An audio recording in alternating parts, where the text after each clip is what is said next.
Danny, we're ready. Danny. Ooh. Oh, where the fuck did you come from? Ordo. What is it with you and all these masks? Fucking masks, people. Jesus.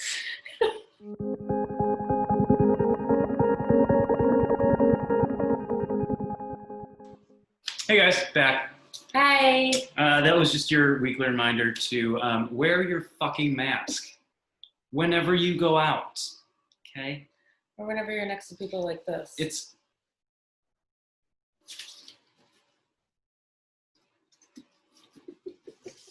What was that? Yeah. Put him away. Okay. I don't like him. The masks protect others. And if it's hard to grasp that, they protect you also a little bit. So either way, people, wear your mask. Just wear it. Wear your fucking mask. There's just nothing wrong with just wearing a mask. God. Danny wears one every day. Several masks per day. It's true. Anywho, welcome back, friends. It's been a week, to say the least. Very, very long one.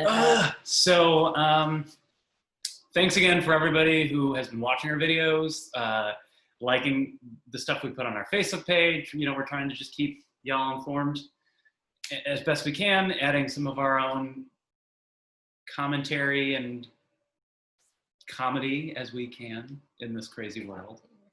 I know we're so funny. We're not funny. Our own mothers don't even laugh at us. Nobody does anymore. So, there is a shit ton of stuff going on. Not like last week's. No, last week was slow. It was nothing. You know, Russian bounty hunters. That nobody Donald even Trump talks about anymore. Being a traitor, things of that sort. Yeah. Also, no one's talking about that still because we're being distracted. Rightfully so. There's still a pandemic going on. And as we're going to talk about how our country is fucking it up royally, keep an eye on the other stuff too. You know, the Russia story is not going away as much as Donald Trump would love for that to be the thing. We are finding out more and more how much we're going to learn about our president's financials, you know, which is apparently terrifying to him. What are you trying to hide, Donnie? Right. What are you trying to hide? Bring it to light, Donnie. We're ready. Somebody who's supposedly very innocent, you're acting really guilty. Nothing to see here. Nothing at all, yeah. So, but we are going to talk about coronavirus today, because this week, the wonderful White House, there's an article in The Guardian, basically, that said that the White House is claiming that the world sees the U.S. as a leader in the fight against COVID-19. But we're here to talk about how Donald Trump and the Republican Party are essentially literally fucking this up. From every avenue. Like they went from doing nothing, which was bad enough, to literally doing stuff that if they were doing nothing, it would be better for us. Can we go back to doing nothing? Right? Yeah.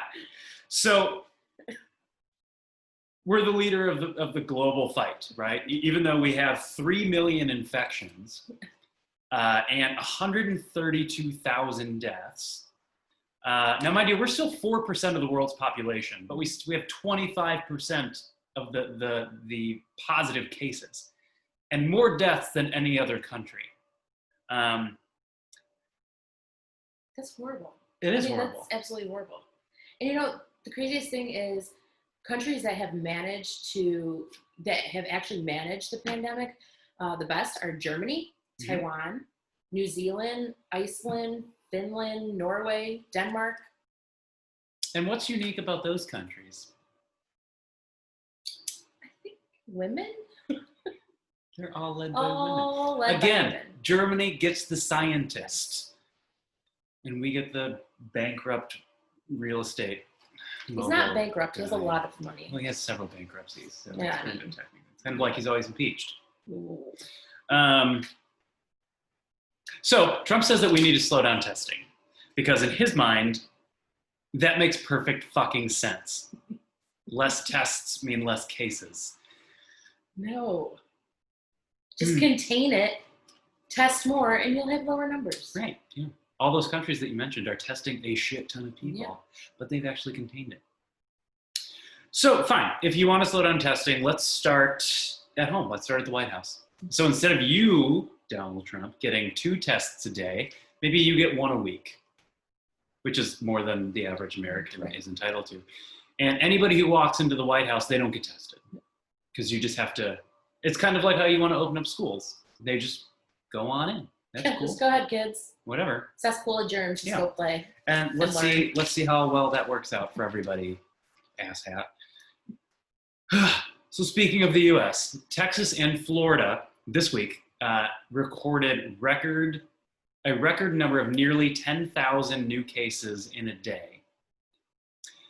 So Texas and Florida have a population combined of around 50 million, give or take. So let's put that into comparison. The entire European Union, which is some 400 million people, recorded 3,000 new cases in a day.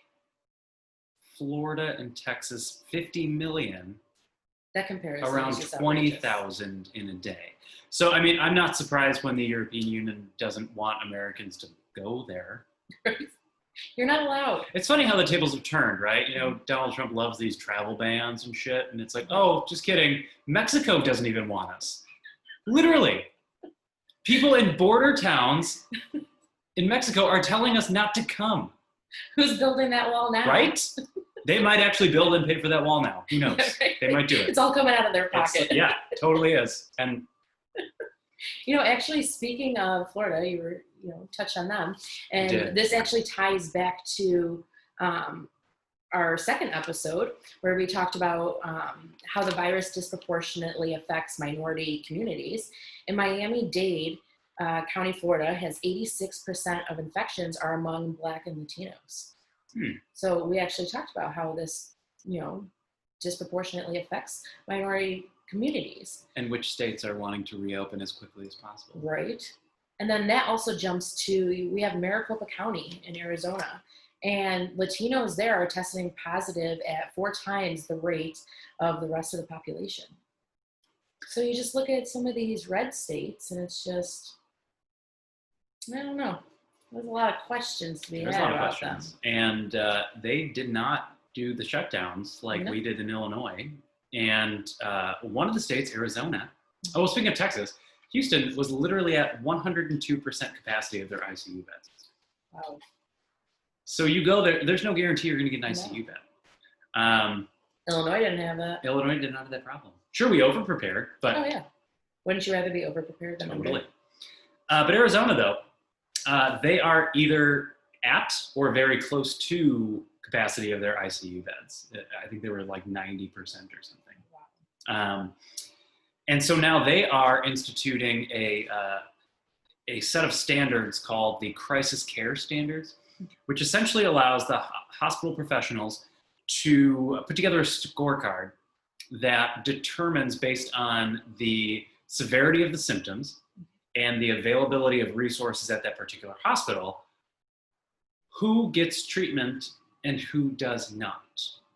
Because that's where they're at. They literally have to make those decisions because there's just not enough resources. Which brings me back to a conversation that I think the country was having about death panels, right? Like during, what was that, when President Obama tried to give healthcare to the majority of Americans, and the Republicans were screaming death panels. They're going to tell you whether or not you're going to get treatment or not get treatment, which is currently happening in Arizona under not Obama. So, yeah. But he did everything. There was somebody, what was her name? Sarah Palin. Oh, I remember her. Yeah, remember her? She was almost our vice president. She was spewing these lies every campaign stop that she had, and I think she was also notorious for being able to see Russia from her house. Apparently she let her guard down because they walked right past her house and into the White House. So thanks for that, Sarah. Good, great service to your country. You did us proud. No. So it's pretty much clear that a lot of the states are just straight up fucking it up. But you know what's almost just as bad is, it's coming from an economic standpoint. Our country really is. Our country has tried to implement several programs to help the American business. But with anything that Republicans touch with their sticky fingers, the money started to flow towards giant corporations. Surprise, surprise. And away from the American citizens who needed it most. One of those programs was PPP loans. And we all know that it was $50 billion towards small businesses, but instead it went to billionaires, country clubs, private jet companies, Jared Kushner's family. Oh, that's funny. Kanye West for his brand Yeezy. Isn't he running for president? I think he was just dropping a new album and needed some buzz. Yeah, probably. West Virginia's governor, Jim Justice, his family has 5 different businesses that applied for PPP and got loans. Them? Yes, all 5. And then you have Elaine Chao. Oh, her. I don't know who she is. She's our Secretary of Transportation, number 1. Yes. Also, Mitch McConnell's wife. We'll dive a little bit deeper into that in just a few moments. Moscow Mitch. Oh, God. Don't you just love him? He's my guy. I actually don't love him at all. No, not at all. No, not even a tad. But I'll drink to that. Both of us at the same time? So, to round out this general topic, let's talk about a country that is doing it correctly, right? Like legitimately looking out for their economy, their workers, their companies, things of that sort. Let's go to Germany, shall we? Shall we actually go there? Since everybody would say, God, why don't you just move out? Why don't you just go there? They have fucking scientists as their leader. Why don't we have it? Please. Yeah. So Germany has a program in place. I'm going to butcher the fuck out of this name, but it is called, and Jim's going to hate me because he was coaching me throughout how to say it, but that was hours ago. Kurzarbeit. Kurzarbeit? Kurzarbeit. Start with an accent really fast. Kurzarbeit. Yeah, we'll go with that. Which loosely translates into short time working. If you punch it into Google Translate. Just do that. What it does, though, so if businesses are facing a temporary or unavoidable reduction in productivity or shortfall in orders due to a crisis, like the coronavirus, they can apply for a subsidy from the government. They are required to continue paying their employees. It's about 60% or so of the net loss wages. And they just keep paying you as if you were still working. You're still getting your paycheck. The process is already in place. There's no us waiting for a $1,200 check that many Americans still have not yet received. And a one-time payment. And it's only one-time payment.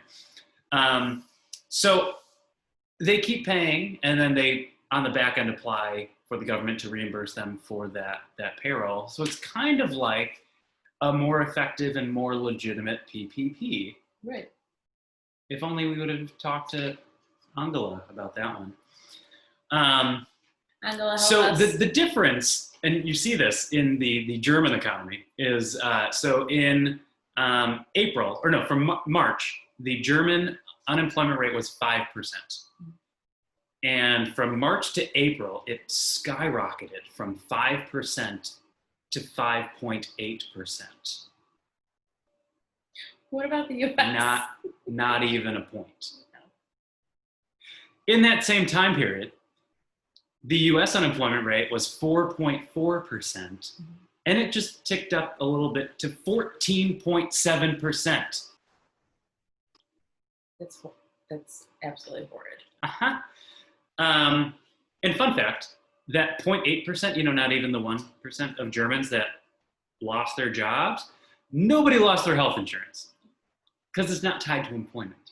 I guarantee you the overwhelming majority of that 10% of the US employees that lost their jobs lost their health insurance, had to go on a very antiquated and underfunded unemployment system, had to pay a shit ton of money for temporary insurance like COBRA, and are still waiting on their $1,200 check. One-time payment to help through months of pandemic. $1,200. It's embarrassing. But we digress. We can go into the brokenness of the American healthcare system in another episode because it's going to take a very long time. Yeah, so we'll maybe need several drinks for that one. A lot of Politini, that's for sure. Yes. But you did mention Mitch McConnell. Yes. And so last week we introduced a new segment, which it's Megan's turn to highlight yet somebody else in. Yes, we're going to switch right over to our Trump's Swamp Spotlight. And my person this week that I want to talk about is Mitch McConnell. Oh, I see what you did there. That was good. Yeah, right? We call him Mitch McConnell. So he, for those of you that don't know, he is the Senate Majority Leader. He's also senator from Kentucky. He actually joined the Army Reserve in 1967. And just after 5 weeks, he had his daddy contact a Kentucky senator to say that he needed out because he was going to enroll in NYU. And his daddy had this guy pull some strings and had him medically discharged for an eye condition out of the Army, and then never actually applied to NYU. It seems to be a trend. President Bone Spurs maybe was too scared to serve, so he had his doctor write a phony letter. Right. So literally lasted 5 weeks before he had to be taken out, medically discharged. Then when Rich Mitch ran for his first county office, he vowed to limit spending, told unions that he would support their bargaining rights, gave pro-choice voters the impression that he was on their side, which he wasn't. And then when he was elected, he spent a record amount, did nothing to support union workers, and then opposed women's right to choose. So everything that he ran on, he did the complete opposite once he was elected. Sounds like a lot of Republicans. Yeah. Next, he bashed his running mate on family values. And not even 3 years later, his wife actually filed for divorce for cheating rumors that had popped up. And then he literally told a friend, next time I get married, I'm going to marry Rich. And oh my God, he did. Oh, he did. He yes. Holy shit. So, I mean, a man of his word, I guess. Family values. Right. Moscow Mitch. He also played a central role in defunding the CDC program designed to combat pandemics, which clearly we're in the middle of one. That would have come in a lot of use right now. So in response, a coalition of hundreds of health organizations actually wrote him warning of dire consequences, but he just ignored all of the experts like he does normally. And he started cutting the funding so that he could actually deliver a huge tax cut to the wealthiest Americans. Which didn't help the economy. No, not even. Fun fact though, while we're on this brief topic, we did share an article about how in the beginning of this, Donald Trump was saying that Obama left them with nothing to help with this pandemic, which is a lie because they did have a plan, and I think they ran through it with the Trump campaign officials. And Mitch McConnell actually this week said he was wrong and there was a plan. Yeah. But then Donald Trump followed up with saying that sure there was a plan, but it was awful.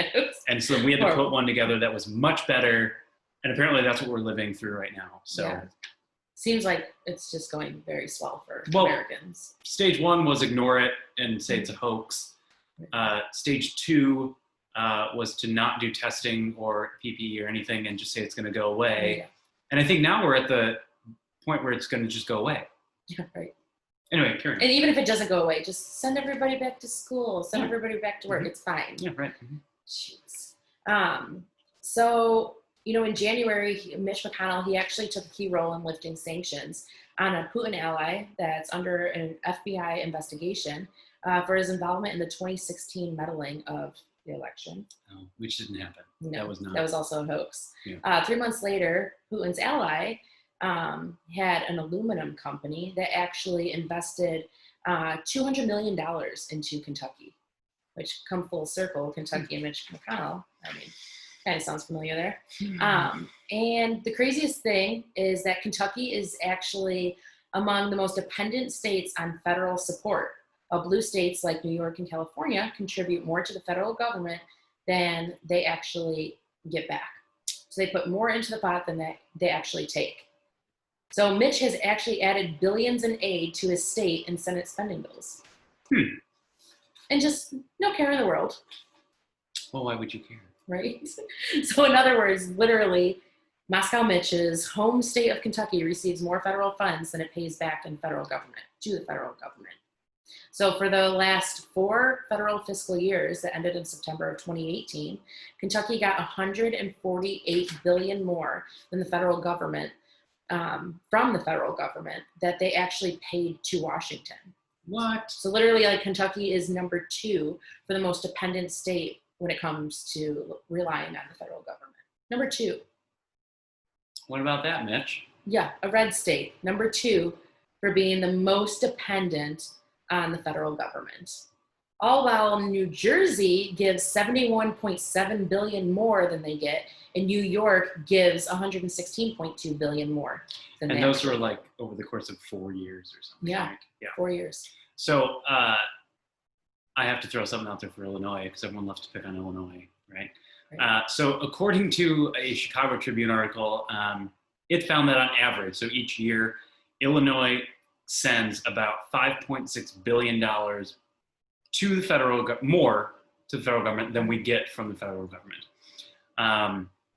And I have to mention this because all of the Republican talking heads, Mitch McConnell especially, were criticizing legislation, basically saying that the blue states were looking for bailouts to pay for things. When in reality, his state and most red states they get bailed out every fucking year. Yeah, they do.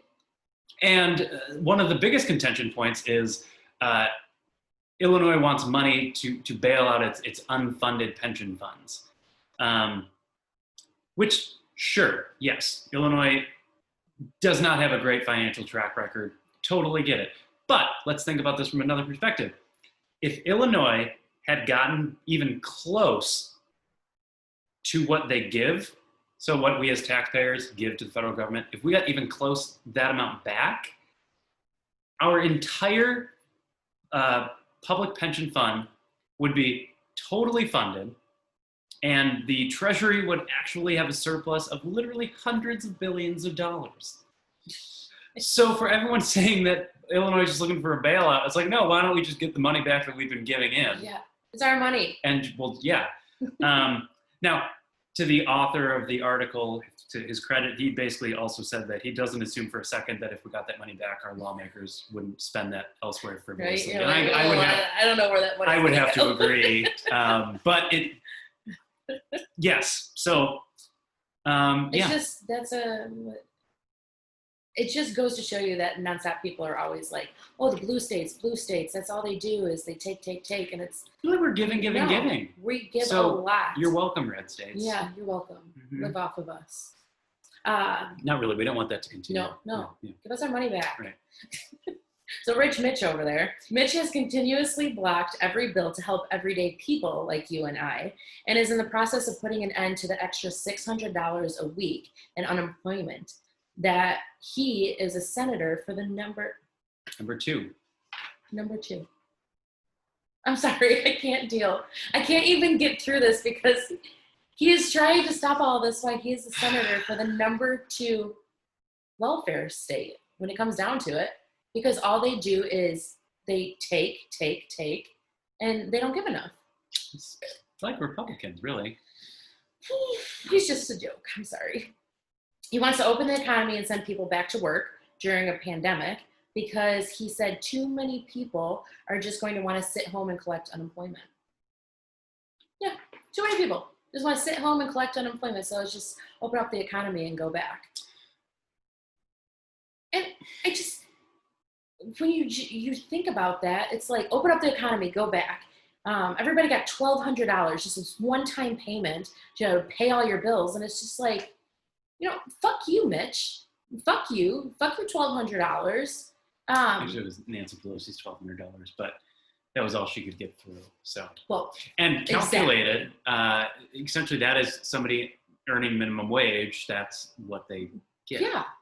And it's just like... So maybe that's another issue that we need to talk about. The fact that people think that they're making too much money on unemployment, maybe they need to make more money while working. Right? Maybe that'll help out. And it's just like, they're sitting there talking about how the government is too nice and they've just given so much help to the American people, and the middle class and lower class are actually drowning because these assholes are just getting rich off of us. Mm-hmm. And it's like, to point the finger and you keep, your state below poverty level, and you take billions in federal, money, and then you line your pocket, but you have the audacity to actually claim that you've helped the people during a pandemic by giving everybody, just a one-time payment of $1,200, then wanting to cut unemployment benefits, and then sending everybody back to work because it's like, let's keep the economy open. And it's just another thing with the stimulus check. They're talking about the next stimulus is going to help families that are making under $40,000 a year. And if you look around, like, the American family that is making $70,000 a year is drowning. Mm-hmm. It's hard to keep your head above water as like a one, income household making 70 grand, but they're going to, let's help you out by giving you another $1,200 to a household that's making $40,000 or less. It's absolutely asinine. So we talk about nonstop, like, let's, drain the swamp, and Trump wanted to drain the swamp. And all I have to say is, like, I really hope he fucking drowns in it. I mean, kind of. Again, we don't condone ill-fatedness or violence in any shape or form. But nobody's doing it to him. I just hope he drowns in it. Like, you just take and take and take, and he didn't have that much when he actually went into politics, and now look where he's at. Look who he married. Look who his wife's family is. His net worth has grown, like, exponentially by tens of millions of dollars. Yes. And now we know why. Exactly. Yeah. And the only thing that I could honestly say, just by ending with Rich Mitch, that I just cannot stand this man, Kentucky needs to get out and vote. And they need to vote him out of his position. And I actually have somebody that they should actually vote for. And that is Amy McGrath. She is a real American politician. She's a former Marine fighter pilot. Mm-hmm. She served 20 years in the Marines, and she flew 89 combat missions against Al-Qaeda and the Taliban. And how many has Mitch flown? Not that many, no.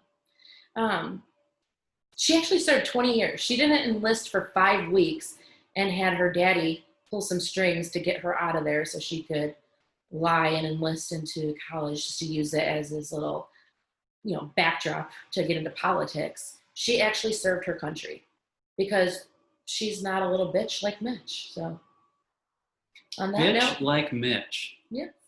Wow. I really despise that man. So you really took this segment to a new level. I did. You took the gloves off. I did. So fully warranted, by the way. Yes. He's dirt and he's scum. He really is. Yeah. I'd like to end on that Mitch by fuck you, Mitch. Fuck you. So yes, read up more on Mitch McConnell. Mm-hmm. Several fun facts. He stole a Supreme Court seat. There's also some, like, close to 200 pieces of legislation that are just sitting on his desk. Just sitting there. He's just not. But by all means, continue to collect your salary and take your recess. No to everything that sits on his desk. Yeah. He's just gonna block, nothing. He does absolutely nothing except for collect money. Yeah, that's pretty much it. And then keeps his state in poverty level, and then just takes everybody else's money. You better switch it up. You better switch it up. Clearly you're very invested. I am very. It's getting warm here. It's a little sweaty. Can you give me some space over here? No. Jesus. So, thank you all for joining. We were coming to you live from my living room. It was great. We missed each other. I'm so happy to be next to me again. Yeah, so, again, thanks for everybody for watching, and liking our articles that we're sharing on the Facebook page. Stay tuned for more. We did get some messages to us about topics that people want covered, so we'll incorporate that as best we can. We do have a couple of guest speakers that we're working on right now. I'm so excited. And there might be some promotional materials, t-shirts and things like that we'll be putting up on our page also, so stay tuned for that. You get what you want, people. You get what you want. In the meantime, stay healthy, wear your fucking masks. Wear it. And thanks for joining us for the Politini with Dan and Meg. Cheers. Cheers. Bye. I don't know why you always have to say that.